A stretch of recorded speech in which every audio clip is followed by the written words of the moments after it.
За үзэгчдтэй өнөөдрийн уулзуулах хамгийн ихний маань хүндэт зочин нэвтрүүлгийн маань студид хүрэлцэн ирсэн байна. Тэгээд уран зохиолын судлал шүүмж гэсэн 5 бот ном гарсан байсан. Тэгээд яг энэ талаарх бас мэдээллүүдийг үзэгчдтэй хүргэе. Тэгээд үүнтэй холбоотой зочныг бас та бүхэнтэйгээ уулзуулъя гэж зорьсон. Тэгээд уран зохиол судлаач Гамболд өнөөдөр хүрэлцэн ирсэн байна. Өглөөний мэнд хүргэе. Өглөөний мэнд. За. Та өглөөг хэрхэн өгтөө?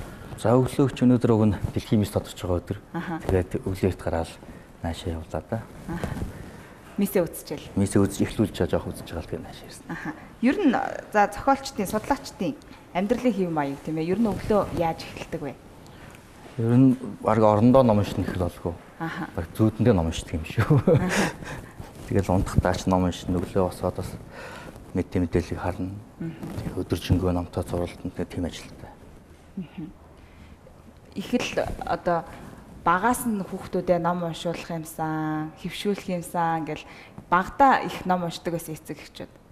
Бидний үед бас л их ном уншдаг л шүү дээ. Одоо энэ уншигчид их зөөрчөөд байна гэдэг юм л да. Таны хувьд яаж бас номонд хорхоос дуртай болсон бэ? За ер нь багаас нь ном уншсан. Тэгээд би дээр хоёр ахтай. Тэгээд ямар шинэ ном гарна тэрийг гол төрүүлж уншихын төлөө тэмдэглэл явуулдаг. Уралдаж уншдаг. Уралдаж уншдаг. Тэгээд аав ээж ихлэ унших юм бол бид булаацтай одоо хин төрүүлж авч аавынхаа ээжийн номыг авч нуугаад дээрэн дөрөө нуугаад нэг газар нууж угаад тэр нүс аваад уншдаг. Тэгж хамгийн анх ном олон номуудыг уншижсэн да. Олон жил юм да. За өнөөдрийнхөө үзэгчдэд танилцуулах бүтээлийн талаар. За бид нэр утга зохиолын судлал шинжилгээд нэг редакц байгуулсан. Тэгээд эрхлэгч нь бол одоо манай Содон Билах иж амцсангүй тэгээд жойдог амц инх хоёр багш Баттүр Цэнгэл гэдэг бид нэг зургуулаа нэг редакц байгуулад гээд Монголын болон гадаадын утга зохиолын лекцүүд, өгүүлбэрүүдийг уншигчдад оюутан залуучуудаас мэдүүлгийг таниулъя гэсэн ийм нэг сурвалж гарсан юм аа. Тэгээд эхний 8 сурвалж Набоковын Орос гаралтай Владимир Набоковын лекцүүдийг дараагийнх нь бол гээд инх хоёрын профессор доктор одоо инх хоёрын орчуулга гэдэг энэ бол утга зохиолын лекцүүдийг орчуулсан байгаа. За нэг юм ном. Лекцүүдийг орчуулах гэсэн үг. Тийм. Тэр энэ За ер нь бол монгол хэл маань мэдээж хэрэг одоо утга төгөлдөр одоо үгийн баялаг гэх мэтчлэн маш олон сайхан одоо шинж чанаруудыг гадаадын уран зохиол утга зохиолын хувьд гэх юм бол монгол хэлнээ хөрвүүлж байгаа орчуулагчид маань бас их гол үүргийг гүйцэтгэж байгаа. Монголчуудын сэтгэлгээнд тохирсон тийм ээ. Тэр одоо орчуулгуудыг хийдгээ одоо бидний зүрх сэтгэлд хонорсон маш олон гадаадын уран зохиолууд байна шүү дээ. Энэ тал дээр онцолж ярих юм бол ер нь бол яг хуу 1950 60-аад оны үеэс бол манад бол маш олон номнууд орчуулагдсан тийм ээ. Тэр тусмаа одоо 80 оны номнууд бол их сайн номнууд орчуулагдж байсан. Сүүлийн үед бол бас арай бага орчуулагдаад мөн бага орчуулгын хэмжээгээр бас залуучуудын яг сонгож унших бүтээлүүд одоо их эргэлзээтэй болж ирсэн. За ийм үед бол яг бид нэр гол нь орчуулгын номноос гадна бас яг утга зохиолын тухай, уран зохиолын тухай мөн гадаадд яг ямар судлал шинжилгээний бүтээлүүд явагдаад байна уу? Яг одоо гадаадын хүмүүс одоо ямар бүтээлийг шүүмж судлал нь явагдаж байна гэдгийг бид нараас мэдэхгүй байсан. Үүнийг бол бид нэр айлхаар ягаад бол шүүмж судлал гэхээр энэ бол өөрөө их харьцангуй хүмүүс сонирхдаг хүмүүс нь бага л да цөөхөн. Тийм учраас энийг бол айлхаар оюутан залуучууд зориулаад уншигчд бас хүргэхийн төлөө зорилго тавьсан юм байна. Тийм учраас одоо юу гэдэг энэ Набоковын лекцүүд болохоор бас дэлхийд одоо гарсан том зохиолуудыг задлал шинжилгээгээд тэр задлал шинжил нь одоо яг ямар задлал шинжил вэ? Яг манайхны хийдэг задлал шинжил мөн үү биш үү гэдгийг бас уншигчдад таниулах гол зорилго тавьсан л да. Тийм ч учраас одоо юу гэдэг хамгийн ихний тэр Жойсийн үйлс байна, эсвэл одоо Капкагийн хувирал эдрийн задлал нь бол арай бидний бас сургуульд байхдаа үзчихсэн, сонсчихсан тэр задлалуудаас арай өөр л харагдаад байгаа юм. Тэгэхээр энэ бол ийм л дээ. За яг сая шинэ Кафкагийн зохиолууд шинэ бол энийг задлаад энэний задлна гэдэг хэрэг шүүмж талаас задлж бичнэ гэсэн үг тийм. Тэгэхээр одоо юу гэдэг энэний алдаа оноо бүх зүйлийг бичнэ гэсэн үг. Яг тэгэхээр энэ манад бол одоо бидний уншигчдын хувьд бол энэ шүүмж энэнийг ингээд задлж бичлээ чи миний одоо шүүмж гэдэг энэ тал дээр бол бидний хувьд ойлголт маш бага. Манайхаа одоо шүүмж гэхээр л нэг хүнийг шүүмжил юм бодоод байгаа байхгүй юу? Бид нар тийм учраас нэг судлал шинжил гэдэг байна. Шинжил дотор бол маш олон юмнууд орж байгаа. Одоо орчуулга шүүмжинд бүгд ороо авчиж байгаа. Судлал гэхээр эн чинь яг одоо бидний Кафкагийн хувирлыг бол задлаад баг зохиогчоос нь илүү задлаад одоо бидний зохиогч нь одоо өөр байдлаар бичсэн байхад тэрийг бол яг задлал хийж байгаа юм бол өөрийнхөө сэтгэл санаагаар одоо бидний харах өнцгөөс харж байгаад одоо тэрийг бол гаргаж ирж байгаа. Жишээлбэл Кафкагийн зохиол дээр хувирал дээр л 3 гэж байгаа байхгүй юу? Тэгэхээр яг тэр 3 гэж 3 давхар байшин яг өрөөнд нь 3 хүн байж идэг. Тэр нь бас 3 түрээслэгчтэй ч гэдэг юм уу те. Тэр 3 нь гуруулаа сахалтай ч гэдэг юм уу. Ийм тэрийг л одоо юу гэдэг нь гурвал одоо юу гэдэг Кафка хувирлын одоо гурвал гэж байгаа л гэх өнцгөөс нь хараад задлж байгаа юм л да. Тэгэхээр энэ бол одоо юу гэдэг нь бас их сонин. Манад за мэдээж за орчуулад эхлэе. Тэнгууд манад өөрсдөө дотоодын зохиолуудыг яг ингэж задлж судалж шүүмжлэх юм зүйлүүд байдаг. Байлгүй яг хөө энэ бол манайх уншиж болох эднэрийг. Гэхдээ манайх бол хуучин бол одоо юу гэдэг нь зохиолчдын хэвлэлийн хажууд шүүмж судлалын төв гэж байдаг байсан. Тэр төв бол одоо 90-ад он хүртэл маш сайн одоо үйл ажиллагаа өөрсдийнхөө үүргээ бол гүйцэтгсэн. Түүнээс хойш жоохон манайх шүүмж гэхээр л одоо энэ хүний шүүмжилдэг хүн гэдэг жоохон буруугаар хараад нөгөө хүнийхээ одоо юу гэдэг амьдрал ахуйтай ч юм уу холбоот ч юм гэдэг янз янзын байдлууд гарч ирсэн. Одоо энэ бол одоо яг сүүлийн нэг 4-5 жилийн дотор л арай өөрчлөгдөж байгаа. Яагаад гэвэл энэ шүүмжгүүгээр энэ судалгүйгээр тухайн хүний бүтээл цаашаа явахад бас хэцүү юм байна. Юун дээр алдаж байна, юун дээр онж байна уу? Тэрийг гаргаж ихэд бас их нөлөөтэй юм байна л да. Энэ судал гэдэг нь утга зохиол судал гэдэг зүйл бол. Уншигчд ч тэр тэр дундаа одоо судлаачд байдаг юм тий. Суралцах одоо уншигчдын боловсрал гэж зүйл байгаа л да. Одоо янз бүрийн зохиол бүтээлүүд байна. Орчуулгын ч бай, манай Монголын уран одоо утга зохиолын зохиолчдын ч бай. Өгөөчтэй бүтээлүүд гэж байна л да. Энэ донд бас нэг сонголт гэдэг зүйл яригдах байх тийм үү. Тэгэхээр яг гадны одоо зохиолчдын за манай Монголын уншигчдад хүрсэн энэ орчуулгын зохиолуудаас хамгийн өгөөчтэй байгаа нь таны одоо энэ олон жил бас утга зохиол судлалаа чинь чиглэлээр явсан баг. Яг хамгийн өгөөчтэй байгаа нэг хэний номыг уншвал яг энэ төвшөнд хүрсэн ойлголтыг авч болох бол. Одоо гадаадын зохиолуудаас уу? Тийм. Гэхдээ яг манайх нь одоо сүүлийн үед бол ерөөс гадаадын зохиол гэхээр ямар ч хамаагүй зохиолыг авч уншаад. Одоо жишээ нь ингээд яг ийм нийтлэг болсон айл болгонд хадгалагдаж байгаа номнууд байгаа даа л да. Монте Кристо гүн гэдэг ч юм уу те яг нэг анхны уншигчид яг тэндээс хамгийн түрүүнд гэрээ бүлийнхнийхээ зөвлснөөр уншиж эхэлдэг номнууд гэж байгаа даа шүү дээ. За тэр ч одоо маш олон одоо эхэндээ бол орчуулга гэхээс илүү өөрийн тэг Монголын зохиолчдын бүтээлийг л унших нь зүйтэй. Тэгээ яг тэрийг бол тухайд насанд нь тохируулаад тийм ээ. За 100 жилийн ганцаардл ч гэдэг юм уу одоо эсвэл Монте Кристо гүн дээр бол маш олон номнууд байсан. Тэр бүхнийг бол одоо тэгэл баг олдсныхаа хэрэгэл уншиж байгаа юм л да. Тэр сайн муу одоо гэж хамаагүй тий. Одоо бол арай өөр болчлоо. Яагаад өөр болчлоо гэхээр бас их муу орчуулга байх юм бол тэр муу орчуулгаар дамжуулаад нөгөө цаад зохиолынхаа нэр хүндийг унгах. Нөгөө талдаа Монголын уншигчдынхаа нэр юу хэл зохиол тий хэл соёлтод нь бас муугаар нөлөөлдөг. Муу үгээр орчуулах юм бол тэг Монголын бас нэг үгийг бол монголчууд маш олон янзаар илэрхийлдэг шүү дээ тийм ээ. Тэгэхээр тэнд нөлөөлж эхэлдэг. Тэгэхээр одоо үүдний айлхоор орчуулга сайтай мөн орчуулагчийн бас уран чадварыг гаргасан бүтээлүүд байх юм л маш сайн болно. Тэгээд яг н одоо утга уран зохиолын орчуулагч за тэг өөнийг орчуулсан дараа нэг хянаж байгаа редакторууд бол маш мундаг байх шаардлагатай. Би бол хамгийн сүүлд дээр наадтай програм гэдэг тэрний орчуулгыг уншичаад яг их хөлбраар нь уншаад киног нь үзэхэд ерөөхдөө бол ингээд Монгол орчуулгуудаар уншсан бол тойм төдийл юм яваад байгаа. Тэгээд яг тэр нэг яг уран зохиолын уран тансаг тэр нэг хиллэлгүүд, яруу хиллэлгүүд эдгээр маань өөрөө маш чухал байгаа юм л та. Тэгэхээр түрүү хэлжсэн нэг дотоодын зохиолчтой эхлээд уншаа гэдэг юм. Дотоодын зохиолчд ерөөхдөө эхэлж уншаад номоо яаж унших вэ, сууж тогтох ингээд бусад дотор задаргааны нарийн ширээ юм ойлгосон дараа гадны том зохиолыг унших хэрэгтэй. Хамгийн сүүл та ямар ном уншсан бэ? Хамгийн яг одоо сая хийсэн номнуудынхаа Ойстны задал, Диккенсийн задлууд уншсан. Тэгээд Ойстны задал гэхээр манайхан бол Ойстон гэдэг хүнийг бас нэг мэдэхгүй. Одоо Америк зохиолч тэгээд эмэгтэй хүн байна. Энэ хүний гэрэл зургаж олдохгүй. Тэгэхэд л одоо юу гэдэг 17 оны доллар дээр 14-ний доллар дээр энэ Ойстон гэдэг хүний зохиолчийн эмэгтэй зохиолчийн зургийг тавина гэсэн тийм мэдээ бийж байгаа байхгүй юу. Тэгэхээр энэ Америкууд ямар сайн зохиолчтой хүндэлдэг гэдэг юм уу. Эсвэл тэр хүний зохиол нь олон 100 жилийн өмнөөс ингээд хүнд танигдсан байна. Тэгэхдээ одоо бид нар манайхан мэдэхгүй тий. Одоо юу гэдэг Ойстны тэр Mansfield-ийн паркийг уншихаар одоо юу гэдэг би бол тэр зохиол уншаагүй. Гэтэл энэ задлыг уншихаар ерөөсөл яг нөгөө зохиолоо яг уншсан юм шиг тэгж болж байна лээ. Тэгэхээр одоо энэ бол бас тэр задал хийж байгаа, шинжил хийж байгаа хүний тэр авьяас чадрын асуудал бас хүчтэй байна. Тэгэхээр яг Набоковын энэ 8 лекц бол бас их нэр хүндтэй байдаг юм байна лээ. Тийм учраас бид анхны бүтээлийг сонгосон юм. 9 дэх одоо бот нь бол энэ инх хоёрын орчуулга гэдэг. Энэ инх хоёрын орчуулга нь ямар ч таа вэ гэхээр одоо Оросын, Америкийн, Хятадын тийм маш олон улсын утга зохиолтой холбоотой лекцүүдийг одоо инх хоёр орчуулсан байна.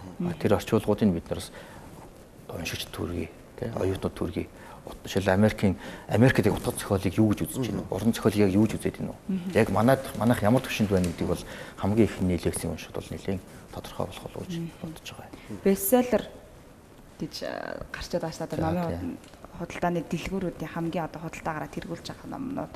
Тэгээд ер нь яг тэр хандлагыг хараад байхад бас яг тэр ихний жагсаалтад явж байгаа номнууд зарим нь бас нэг үр өгөөж багтай юм шиг ч юм уу. Номын тэр нэг энэ маркетинг сурталчилгаа гэдэг зүйл бас хаашаага яваад байна вэ? Энийг бол мэдээч хэрэг уншсан хүмүүс одоо яг өгөөжтэй ном юм аа, энэ бол ийм зохиол юм аа гэдгийг бол амнаас ам дамжиж их удаанаар мэдээлэл дамждаг систем л дээ. Тэгэхээр энэ тал дээр бас ямар үйл ажиллагааг явуулах хэрэгтэй гэдэг юм бол. Энд болохоор компаниуд те хэвлэлийн компаниуд өөрсдийнхөө одоо борлуулалт сайтын номыг зарладаг. Тэнд нь жишээл үзэх юм бол голцоо өөрхөн компанид хэвлсэн тийм номнууд байдаг. Бас яг зарим нэг хүний одоо яг утга зохиол донд орж явдаг хүний үз сонсохоор үүдийн нөгөөтгөө бестселлер болгохын тулд одоо ямар нэгэн маркетинг хийдэг юм байна л да. Жишээл одоо үүдийн таньдаг хүмүүстэй заавал миний номыг аваадах. Ингээд 7 хоногт нэг 50 ном аваад дараагийн 7 дахиад 50 ном авчих юм тэр номч бас тэрнийхээ хэмжээгээр хүмүүс орж гарах болгондоо нөгөө ямар ном сайн байна гэдгийг хардаг. Эсвэл телевизээр харахад энэ л сайн ном гэдэг өөрөөсөө бараг шууд автоматар нөгөөдөө сонгоод эхэлдэг. Тэгэхээр энэ бол бас яг уншигчдад бас жоохон хорттой байж магадгүй. Заавал одоо тэр бестселлер зарласан номыг авах ш тий. Манайхан бас нэг реклам сурчлагаанд бас их дуртай ш тий. Тэр судалгаа яг үнэн бодиттой судалгааг бол бас тэр мэдээллүүдийг хаанаас авах боломжтой вэ? Таны хувьд ер нь унших одоо сонголтуудаа яаж хийдэг? Гэхдээ ерөөсөө ямар юм байх вэхээр уншигчдад хүрээд тийм үү эсвэл тэ судлаачд хүрээд нөгөө ном нь энэ ингэсэн гэдэг тэрийг гаргаж ирэх юм бол хамгийн сайн судалгаа болно. Нэгсэн хөндлөнгөөс гарах хэрэгтэй байхгүй юу? Тэр чинь тухайн тэр компани өөрсдийнхөө юмыг зарлах биш. Бестселлер болоо зарлах биш.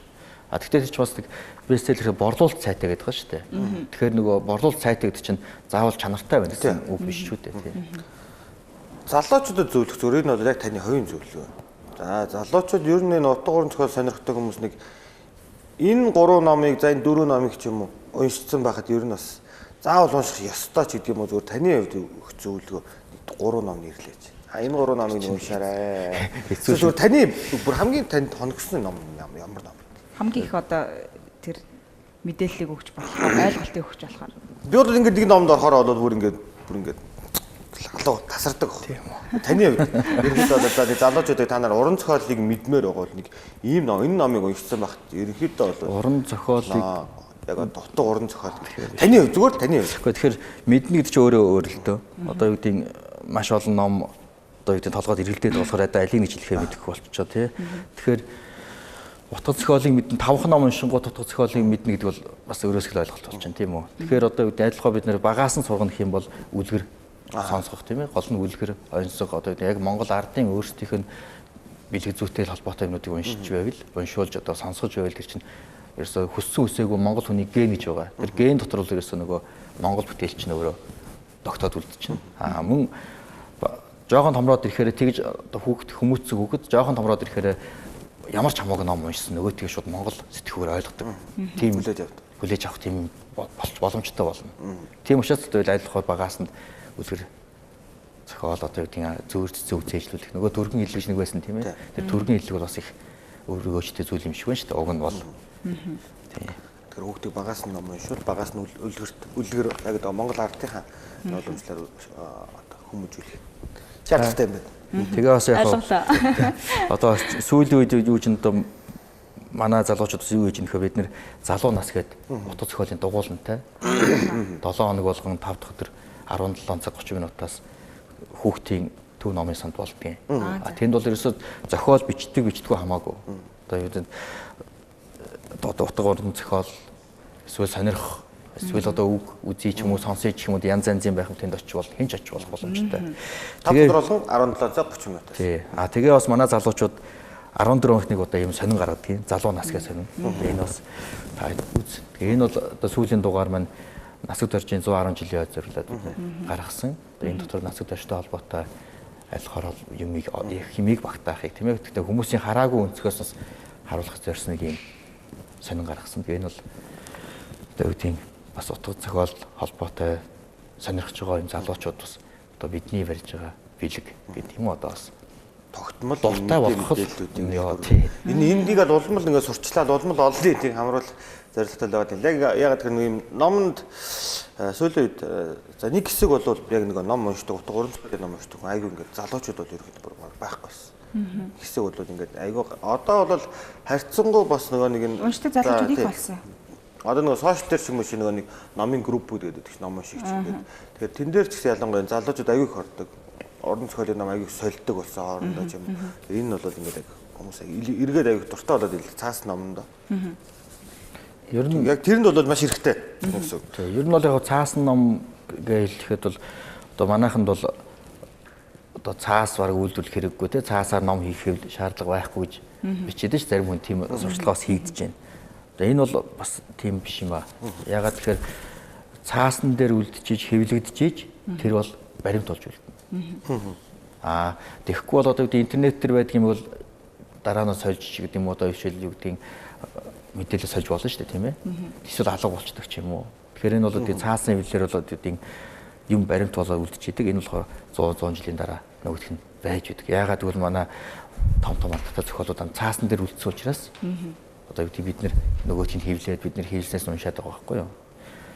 Тэгэхээр одоо цаасан хэвлэлээр дамжуулаад бүх юмыг одоо хүлээж авнаа гэдэгт бол би бат итгэлтэй байдаг хүн.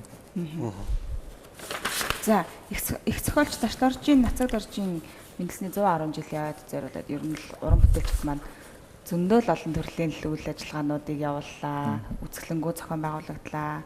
За манай драм эрдмийн театрын маань бас жүжиг тавилаа. За мөн дээрэс нь үүнтэй холбоотой бас энэ уран бүтээлчийн маань амьдралын талаарх бас кино хүртэл хийгдлээ.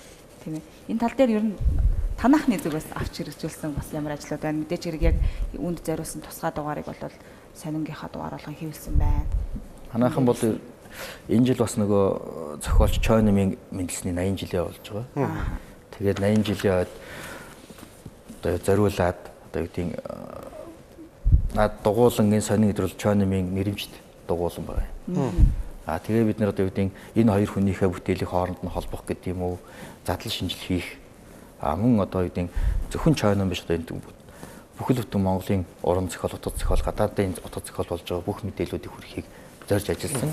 Тийм ч учраас юу гэдэг нэг дугаараа зориулаад энэ дугаартаа бас судлаачдыг хамруулад одоо насаг дор судлаач Зачин, Лочин гэдэг хоёр хүнд адилхан асуулт тавиад тэрэнд нь хариулт авсан байгаа. Энэ нь бол одоо юу гэдэг тухайн тэр хүмүүсийн судлаачдын олон жил судалсан судлаачдын бодол санаа ямар байна тий. Түүгээр дамжуулаад харанхуй хад гээд одоо зохиолынх нь шүүмжийг бас гаргасан.